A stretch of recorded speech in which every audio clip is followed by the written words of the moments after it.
नमस्ते, Naina's veg किचनमध्ये तुमचं स्वागत आहे. आज आपण मद्रास काकडी किंवा मद्रास क्युकुंबर, डोसा काया ज्याला म्हणतात तेलुगूमध्ये, ते वापरून आपण सांबार करणार आहोत. आणि हे भात, इडली, वडा, डोसा, चपाती या सगळ्याबरोबर सर्व करू शकता. तर तुम्ही इथे बघू शकताय हे मद्रास काकडी आणि हे त्याच्यापासून बनवलेलं सांबार. हे कसं चिरायचं ह्याच्या व्हिडिओ मी आधी टाकलेला आहे, त्याची लिंक डिस्क्रिप्शन बॉक्समध्ये आणि कॉमेंटमध्ये पण देते आहे. तर ते नक्की बघा. हे सांबार करण्याआधी एका कुकरमध्ये करते आहे मी. तर तिथे आधी एक मोठा चमचा तेल घालते आहे फोडणीसाठी. त्याच्यामध्ये अर्धा चमचा मोहरी आणि अर्धा चमचा जिरे घालते आहे. हे दोन्ही व्यवस्थित तडतडल्यानंतर आपण ह्याच्यामध्ये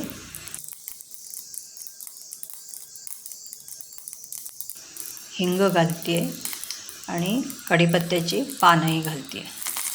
नंतर ह्याच्यामध्ये हे जे चिरलेली मद्रास काकडी आहे, मी ही सालीसकट चिरलेली आहे सांबारासाठी, म्हणजे ती अगदीच शिजून गाळ होत नाही, त्याच्यासाठी सालीसकट. तर ते मी चिरून ठेवलेले ती मी आता घालते आहे इथे. नंतर आपण हे आपल्या फोडणीबरोबर व्यवस्थित मिसळून घेतो आहे.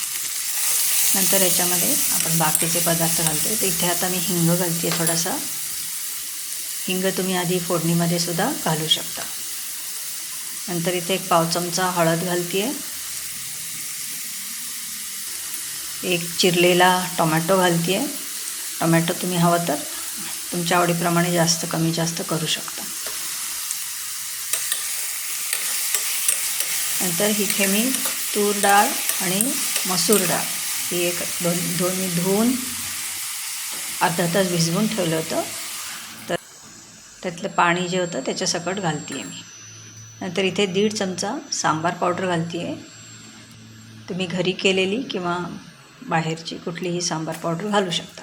तसंच इथे मी 1 चमचा मीठ घालते आहे आणि अर्धा चमचा गूळ घालते आहे. गूळ ऑप्शनल आहे. तसंच इथे मी चिंचेची पेस्ट घालते आहे. तुम्ही चिंच खोळून त्याचं पाणीही घालू शकता. नंतर हे सगळं आपण व्यवस्थित आपल्या डाळीच्या मिश्रणाबरोबर मिसळून घ्यायचं आहे.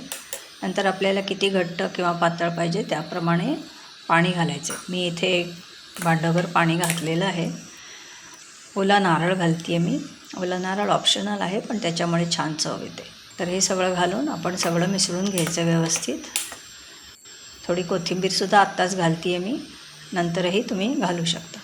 नंतर हे उकळायला लागलं की आपण त्याच्यावर झाकण ठेवणार आहोत कुकरचं आणि वेट ठेवणार आहोत. 2 ते 3 शिट्ट्या तुमच्या कुकरला डाळ शिजायला जेवढा वेळ लागतो त्याप्रमाणे तुम्ही मीडियम हाय फ्लेमवर मी इथे 2 शिट्ट्या करून घेते आहे.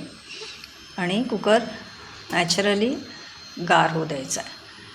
आणि कुकर उघडल्यावर तुम्ही बघू शकता इथे छान व्यवस्थित आपलं सांबार झालेलं आहे. पाणी मला हवं तेवढंच व्यवस्थित आहे कन्सिस्टन्सी. तुम्ही हवं तर आणखीन पातळ पाहिजे तर आणखीन थोडंसं पाणी घालून एक उकळी आणू शकता. तर इथे आपलं सांबार तयार आहे आणि ते तुम्ही भात, इडली, वडा, डोसा, चपाती, भाकरी याच्याबरोबर सर्व करू शकता. तर धन्यवाद हा व्हिडिओ बघितल्याबद्दल. लाईक करा, शेअर करा, कॉमेंट करा. सबस्क्राईब केलं नसेल तर सबस्क्राईब करा आणि बेल आयकॉन प्रेस करा. तर भेटू पुन्हा पुढच्या व्हिडिओच्या वेळेला.